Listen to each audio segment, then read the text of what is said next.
இன்னைக்கு Sunday special என்னன்னா களி சிக்கன் குழம்புங்க. ஓகே. இப்போ இந்த மாதிரி களி அடுப்புல வச்சு துடுப்பு போட்டு களி கிண்டிட்டா சூப்பரா இருக்கும். 2 நாளைக்கு வச்சுட்டு சாப்பிடலாம். கெட்டியா இருக்கும் களி. இன்னைக்கு வந்து நம்ம வீட்டுல களி சிக்கன் குழம்பு. வாங்க எல்லாரும் சாப்பிடலாம். இந்த அளவுக்கு வேக வச்சு வாழைப்பழம் மாதிரி கிண்டி 2 துடுப்பு போட்டு கிண்டணும். ஆமா 2 துடுப்பு போட்டு கிண்டி இறக்கி வச்சுட்டு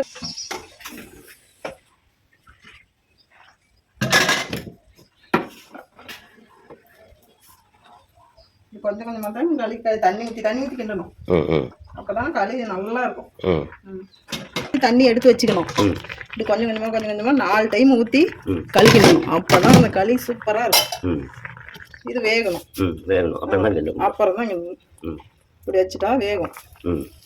பொறுமையா களி செய்யலாம். டைம் இல்லை. ஆமா நீங்க அர்ஜென்டா வேலை இருக்குதுங்கிறதுனால நான் எடுக்கணும். அப்படியே குனிஞ்சுக்கிட்டே கிண்டி நவண்டி போட்டு போய் குழம்பு வச்சுட்டு வாரம் சுத்தம் வரணும். அதனால ஓகே நல்லா கொதிச்சு வேகணும். அப்பதான் கிண்ட முடியும். ஆமா அப்பதான் அந்த களி நல்லா இருக்கும்.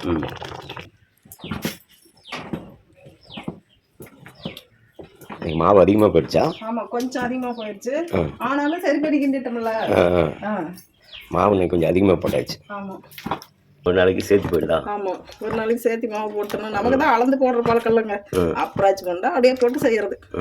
பாருங்க இதுதான் வாழைப்பழம் மாதிரி களி இருக்குது அப்படின்னு சொல்லுவாங்க அந்த காலத்துல. இப்படி இருக்கும். தொட்டா கையில் வராது.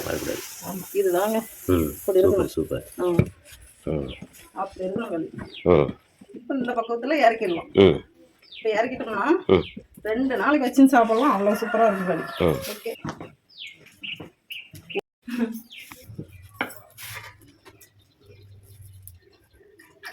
இப்போ இதை இப்படி எடுத்துட்டு ஒரு 2 கிண்டு கிண்டி இந்த துடுப்புலாம் எடுத்துக்கணும். களி நோண்டி போடுறது. இப்படி எடுத்து விட்டா களி சும்மா பிடிக்கணும். களி நோண்டி போடுறது. உருண்டை பிடிக்கிறது.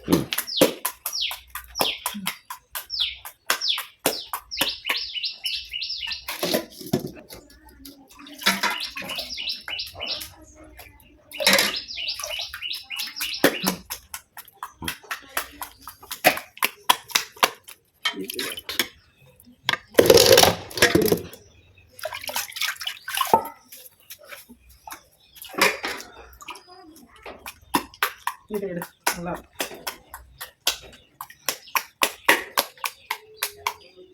இந்த அளவுக்கு களி மொழு மொழுன்னு இருக்கணும். அப்பதான் சாப்பிட்றதுக்கு சூப்பரா இருக்கும்.